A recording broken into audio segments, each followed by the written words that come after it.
tubahaye ikaze abakunzi ba Nutri-MediPlus ku rubuga rwacu tuganiriraho ibigendanye n'imirire, ubuzima ndetse n'uburyo bwo kwirinda indwara muri rusange. Twagarutse muri gahunda yacu ya FAT2FIT. Twabazaniye undi mutumirwa wacu wataye ibiro 21 mu rugendo rw'amezi 6, ariko kandi we yaronsaga umubebe mutoya. Hari benshi bibaza ngo ese gutakaza ibiro wonsa birashoboka, bakumva ni ibintu umuntu adashobora gukora kandi akaguma yonsa. Ubushize twaganiriye n'undi wataye ibiro 26 muri iyi gahunda yacu. Ni gahunda wenda hari abatabasha kurangiza ikiganiro kugira ngo bumve gahunda yose uko yari iteye, ariko ni gahunda duhuriza hamwe abantu bashaka gutakaza ibiro kandi bakabikora muri groupe, umuntu atari wenyine ahubwo afite abandi bantu babana bashaka nabo gutakaza ibiro nkuko nawe abishaka. Bituma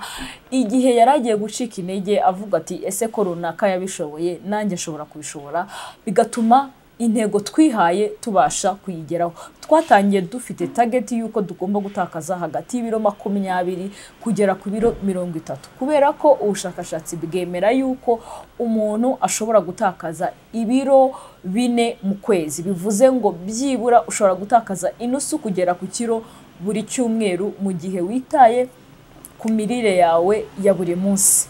Rero umutumirwa wacu turi kumwe yatwemereye ko nawe azabaganirira urugendo rwe uko rwamugendekeye, cyane ariko abagore bonsa mutera agatebe hafi kugira ngo mwumve ese birashoboka yuko wagabanya ibiro kandi wonsa ugatakaza ibiro 21 byose mu rugendo rw'amezi 6. Greta tugwaye ikaze. Murakoze. Watangira wibwira abadukurikiranye kugira ngo bakumenye. Okay. Nitwa Nsabimana Greta, ndi umumama w'abana 2. Yego, ndumva ari ibyo. Yego, twatangiranye muri gahunda ya FAT2FIT group ya mbere. Ni imfura zacu nimwe twatangiriyeho iyi gahunda. Natangiye mbabwira ariko nshaka ubibwirire wataye ibiro bingahe. Twatangiye ufite ibiro bingahe, ubu ngubu ugeze ku biro bingahe? Okay, dutangira nari mfite ibiro hafi 92. Nari mfite 91 n'amagarama make. None ubu mfite 69 n'amagarama 30. So hafi ubwo ibiro 21. Ibiro 21. Nkuko mubibona iyi foto turi gushyiraho ni foto twamufotoye dutangira. Twigiriye inama nziza yo kuvuga ngo aba bantu reka tubakipingire memories zabo. Murabona ko yari umumama munini uruta uwo dufite ubu ngubu. Urwo rugendo se turutangira wumvaga bishoboka? Byari bimeze gute? Duhereze muri rusange ubuzima bwawe bwari bumeze bute? Ese wumvaga ibiro bikubangamiye? Ujya kujoininga FAT2FIT byagenze gute muri makeya? Murakoze. So ukuntu byari bimeze mbere, nyine ibiro ukuntu nari meze mbere ntarajoininga, pe nari meze nabi mu mutwe no mu mubiri, mpora naniwe, nyine nta kintu, numva ntishimye muri njye kuko ibiro byinshi, kubyara, gutangira akazi, nyine ntago nari meze neza. So kuza muri groupe byaramfashije cyane kuko nabonye support ntari kubona ndi njyenyine wenyine. Ndumva ibiro 91. Umaze kubyara wumvaga byiyongereye mu gihe cyo ku kiriri cyangwa before nabwo wari ufite byinshi? Na before naho nari mfite byinshi, ariko noneho no kubyara biriyongera cyane, no kuguma mu rugo nta kintu nyine ukora, utita ku mirire. Yego, niho byiyongereye cyane. Watekereje ute kugabanya ibiro kandi wonsa? Ubundi mu bintu byo gukora siporo, ibintu by'imirire ni ibintu nkunda cyane, ariko hari igihe nyine sinzi ko ari igihe kitaba kiragera kugira nyine ubijyemo, ariko nabitekereje mbonye video yawe ndavuga ati why not na joininga, kuko ndabizi ko group ari ikintu gifasha kandi I'm ready to do it. Nari mbishaka pe. ndavuga ati reka joining. ntabaguciye intege bitewe nuko wonsaga bakakubwira ati nta muntu ugabanya ibiro yonsa? Umva ntago babura ariko njye navuze ati mfite umunutritioniste wabyigiye ampa ibintu yigiye kandi ibintu yizeye atari ibintu bizajya kwica umwana wanjye cyangwa se ngo amashereka ngo abure, kandi nta mashereka nigeze mbura, nari meze neza, umwana wanjye ameze neza, nuba ameze neza, nta kibazo yigeze agira. Yego. Ubundi mu Rwanda abantu benshi bazi yuko kugabanya ibiro wonsa bidakunda, kandi benshi bakakubwira ngo rindira umwana agera imyaka 2, rindira umwana acuke nibwo uzatangira kugabanya ibiro, ariko ntabwo ubushakashatsi cyangwa na science ariko yemera. Ubundi konsa ni kimwe mu bintu bishobora gufasha mu kugabanya ibiro. Ubwabyo konsa biba bishobora gutuma umubyeyi wonsa agabanya ibiro. Noneho iyo hiyongereho yuko yitaye ku mirire ye, amenye ibyo arya, ibyo yirinda, kuko hari ibintu byinshi turya ariko bidafite n'ahantu bihuririye nuko umuntu yonsa. Dufata urugero, ji nyinshi, ibinyamasukari byinshi ni kimwe mu bintu bishobora gutuma umuntu atagabanya ibiro, bishobora gutuma umuntu yiyongera ibinure byinshi byo kunda, noneho akibwira ngo nuko havuyemo umwana. Atari byo, ahubwo ari uko ibinure byo mu nda byiyongereye kubera ko arya nabi. Cya gikoma cyinshi kirimo isukari nyinshi, kutanywa amazi, kutagendagenda, ugasanga ni bimwe mu bitera umubyibuho ukabije cyane ku mugore wonsa. Greta, guhera watangira kugabanya ibiro muri iyi gahunda yacu ya FAT2FIT, watubwiye ko wonsaga umubebe wari utangiye gufata imfashabere. Ese ko amashereka bakiri ingenzi kuri wa mwana wacu watangiye gufasha imfashabere ariko still agikeneye no kuguma konka, umwana wawe yagumye kubona amashereka bihagije, nta kibazo cyabayemo cyangwa se mu mikurire ye? Wari utubwiye ko nta kibazo, ariko nshaka ko utugira muri details. Amashereka warayabonye? Wanywaga cya gikoma cyinshi n'isombe nyinshi? Mbega tubwire impamvu tuba twabatumiye no kugira ngo tumotive abantu badukurikirana ariko bibwira ko bidashoboka. Akumva afite ibiro byinshi ariko akavuga ati se ko nonsa nta kundi nabigenza. We byakugendekeye bite muri urwo rugendo? Kuba naratangiye nyine urugendo rwo guta ibiro kandi nk'icyonsa, nta kibazo nigeze ngira cy'amashereka. Kuko ubundi nanjye ukuntu nabisomye kuri internet, amashereka agizwe na 70% na amazi. So kuvuga ngo urajya ngo amasombe menshi, ibikoma byinshi, ni bya bindi bizakuzanira belly fat, nyine ibinure byo kunda by'ubusa. Upfa kuba uri kurya indyo yuzuye irimo ibitera imbaraga, ibyubaka umubiri n'ibirinda indwara, ukanywa amazi menshi, noneho ugomba kuba wakurikije inama muganga yaguhaye, ibindi byose bigenda neza. Ngewe ku bwanjye nta mashereka nigeze mbura, as long as nyine nakurikije ibyo yampaye kuri timetable. Rero kuvuga ngo kunanuka ngo ntago bikunda uri konsa, birakunda iyo wakurikije inama za muganga. Wararyaga ugahaga? Nararyaga nkahaga ahubwo nkabisigaza. Warabisigazaga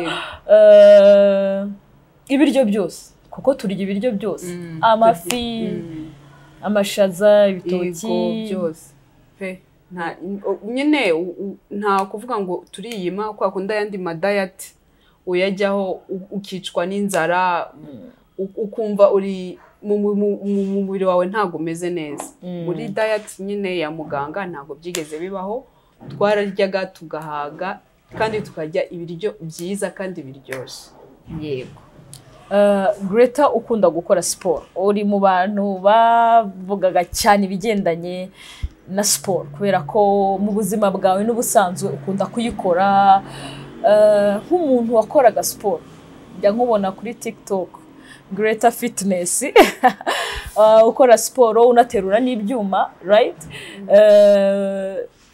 Ariko ibiro ntibitakare kubera siporo.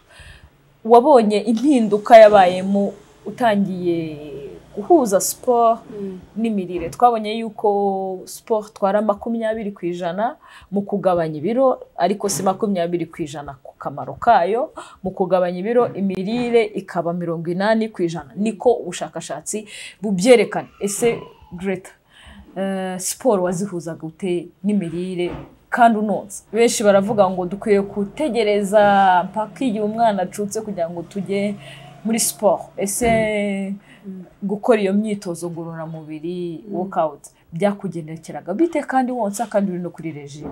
Ikintu cyambere nashaka kubabwira, iyo ikintu ugishatse kugikora kirakunda. Ikintu cyose ushize mu mutwe unabona n'umwanya wo kugikora. So kubihuza nge ntago byangoye kuko narabishakaga, ni ibintu nashakaga kandi ibintu nkunda gukora sport, nyine kuba active. So icyo navuga cyo 80% ni imirire, ariko na sport irakenewe. So kubihuza nge byaranyoreye kuko narabikundaga kandi ikintu ukunda ukibonera umwanya. Yego. Hari ukuntu abantu bavuga ngo ntago wakora sport warabyaye ngo umugongo ibiki. We byari bimeze bite? Icyambere cyo nashaka kuvuga aho hantu, niba warabyaye ukabyara neza cyangwa ukabyara par césarienne, icyambere ugomba kujya kwa muganga ukumva icyo umuganga bitekereza.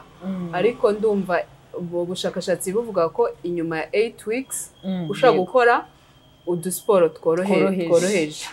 Hama uko ugenda umubiri wawe wumva wevuriwa, ukagenda wongeraho gahoro utiyishe cyangwa se ngo ugende uterura ibintu udashobora. Gahoro byose ni consistency, ntago ari ibintu ugenda uhita ukora ako kanya ushake kwica umubiri wawe, kuko imibiri yacu iba yaracarinze abana, ntago wahita ujya kuwukoresha uko ushaka. Ni gahoro ariko ukaba active. Kandi sport ntago ari kuvuga ngo kujya muri gym gusa, ugomba kuba active mu buzima busanzwe. Nayo ni sport. Na walking, swimming n'ibindi nk'ibyo ngibyo. Yego. Challenge wahuyemo nazo muri uru rugendo ni izihe? Ibyakugoye kuruta ibindi? Icyangoye cyambere wenda ni uguhuza amasaha na timetable. Ariko uko ugenda ubijyamwo buri munsi bigenda biza. Icyo nabonye muri iyi challenge ya 6 months nuko everything is possible, byose birashoboka. Iyo ukomeje nyine kubikora ntago uzagenda uhite ako kanyo uhita ubikora neza nkuko muganga yabikubwiye. Ariko niba ubishaka pe, niba uri focused, wumva nta kintu cyaza hagati y'ibyo ushaka, iyo mid plan yawe n'igutibira target yawe. Yego, byose birashoboka, byose ni gahoro ariko byose birashoboka ugatakaza 21 kg. Wow. Mu mezi 3 turangije amezi 3 nibuka ko twakoranye ikiganiro, wari umaze gutakaza ibiro 14. Uri kutubwira yuko target yawe n'ubundi uyigerereye ari mu biro 22. None ubu ngubu rwose ibiro 21 byawe wabishize ku ruhande. Ese kiriya gihe tumaze gutakaza ibiro 14 still wumvaga ya 20 ujye ufite icyizere cy'uko uzabitakaza? Challenge wari umaze kubona uburyo uzabyitwaramo. Tubwire nyuma ya kiriya gihe wumvaga bimeze bite umaze gutakaza ibiro 14? Ku bantu batabonye iyo video nayo turayilinkinga hasi muri description kugira ngo umurebe amaze gutakaza ibiro 14 uko yanganaga n'ubu ngubu uko angana amaze gutakaza ibiro 21. Gitakaza nyuma y'amezi 3 nyine maze guta ibiro 14. Nahise mbona ko ibintu byose bishoboka, ahubwo ntago nacitse intege cyangwa uvuga ati ngo reka ngengeze hano. Oya, ahubwo numvishe shaka gukomeza, nkabona nkareba umubiri wanjye kupushinga, nkareba ahantu ushobora kugera, nkareba ko nibyo nifixije ngewe nshobora kubigeraho. Ama challenge ntago zibura, uracika intege rimwe, icyumweru kimwe ukumva ntago bishaka, ariko igihe ukomeje nubwo zizaba ari 6 mafarizo wihaye, ariko ukabona ntabwo bikunze ugakomeza bizakunda ntabwo uzabura ikintu kizakugora ariko birakunda koko mubyumvishe rero kugabanya ibiro wonsa birakunda igihe cyose nyirubwite yabishyizemo ubushake kabiri akaba afite n'umuntu ubihugukiwemo agomba kumufasha kuko mu rugendo rwo kugabanya ibiro kandi wonsa hari byinshi uba ugomba kwitaho dufite supplements cyangwa se ibiribwa duhereza ababyeyi bonsa bigatuma amashereka yiyongera kandi tunagabanya n'ibiro bigakunda ku buryo umwana atagira ikibazo cy'amashereka ngo nuko twagabanyije igikoma n'ibindi biribwa dusoza Greta tubwire ni igiki wabwira umuntu wumva ko gutakaza ibiro wonsa bidashoboka nk'umuntu we wabikoze bigakunda umuntu ukicaye mu rugo wumva avuga ngo reka mbanze nonse nshutse mbone kugabanya ibiro ese wamubwira iki murakoze ikintu cya mbere namubwira cyo nuko bikunda birakunda cyane ariko bisaba ngo wegere umuntu wabyigiye umuntu ushaka kuguha imirire mizima bitewe nyine n'umwana wawe ukuntu angana cyangwa na goals zawe nyine ibyo ushaka kugeraho rero abavuga ngo ntago bishoboka birashoboka cyane ahubwo bisaba ngo ubishaka mu mutwe wawe kandi ube uri ready ko ugiye kubikora kuko ibizaguca intege ntago bizabura abazaguca intege abazakubwira nawe ubwawe uzumva ubyanze ariko iyo ukomeje byose birashoboka consistency is the key nta kibazo consistency is the key guhozaho nirwo rufunguzo ruzatuma umuntu agera ku cyo yifuza niba uno munsi byanze komeza ejo niba ejo byanze komeza gahoro gahoro bigenda biba muri habitude zawe ugasanga noneho hari n'igihe twageze twebwe wajya kurya ibyo wari usanzwe urya ahubwo ukagwara ukamera nabi ukumva ntabwo umeze neza ukumva mu mubiri wawe ntabwo biri guhura yego icyo nicyo cyiza kindi cyari kirimo yego Greta turagushimiye cyane ku mwanya wawe waduhaye no kumutiva abandi iyo mbivuga nkanjye nka muganga baravuga ngo burase koko birakunda uwe impamvu afite ibiro nuko ari muganga ariko iyo tubonye typical examples tukabereka ngo nguyu dutangira nguyu dusoza umuntu abona yuko nawe bishoboka twibutsa abantu ko umubyibuho ukabije uri kugenda ufata intera cyane cyane mu gihugu cyacu cy'u Rwanda aho abagore 42% mu bagore bafite imyaka 19 kuzamura bafite umubyibuho ukabije icyo twita overweight ndetse na obesity tugereranyije mu cyaro bari kugera kuri 22% mu miji bikaba kuri 42% niko Rwanda Demographic Health Survey yo muri 2020 yerekanye bivuze ngo umubyibuho uko ugenda uzamuka ni nako izi ndwara zitandura non-communicable diseases zizagenda zirushaho kwiyongera projection iyo ugereranyije ubona yuko imibare irazamuka cyane kandi n'indwara zitandura nazo ziri kugenda zizamuka cyane iyi gahunda yacu igamije cyane kugabanya umubyibuho ukabije ariko cyane preventinga turinda izi ndwara zitandura zishamikira ku mubyibuho ukabije kuko indwara zitandura zihuje ibintu bine by'ingenzi cyangwa se ibyo twita risk factors zituma zibiteza umurinde harimo imirire itaboneye hakazamo kudakora imyitozo ngororamubiri hakazamo ikoreshwa ry'inzoga ndetse n'ikoreshwa ry'itabi riri hejuru kandi mu Rwanda ikoreshwa ry'inzoga riri kugenda rifata intera ikindi kandi n'umubyibuho ukabije ukagenda uzamuka niyo mpamvu hariho iyi gahunda ya FAT2FIT kugira ngo umuntu ave mu kuba fat ahubwo abe fit noneho yirinde zino ndwara zitaraza izi ndwara ni silent killer nta yindi mpamvu tubikora si kugira ngo abantu bajye kuri taye nziza nubwo nabyo ari byiza ariko cyane ni prevention y'izi ndwara zitandura niba ubona ufite umubyibuho ukabije ukabona ufite ibinure byinshi byo kunda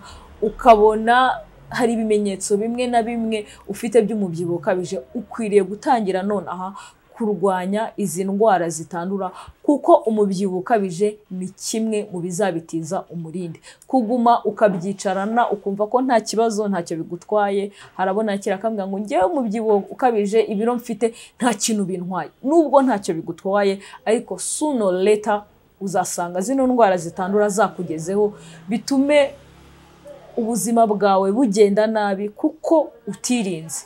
Mu Rwanda turavuga ngo kwirinda biruta kwivuza. Gusa ntabwo tuzabana n'abantu bari mu Rwanda gusa. Kuri session ikurikiraho, group ikurikira, tuzabana n'abari mu Rwanda, ariko tuzanabana n'abantu bari hanze y'u Rwanda, bari mu bihugu bitandukanye babasha kumva Ikinyarwanda.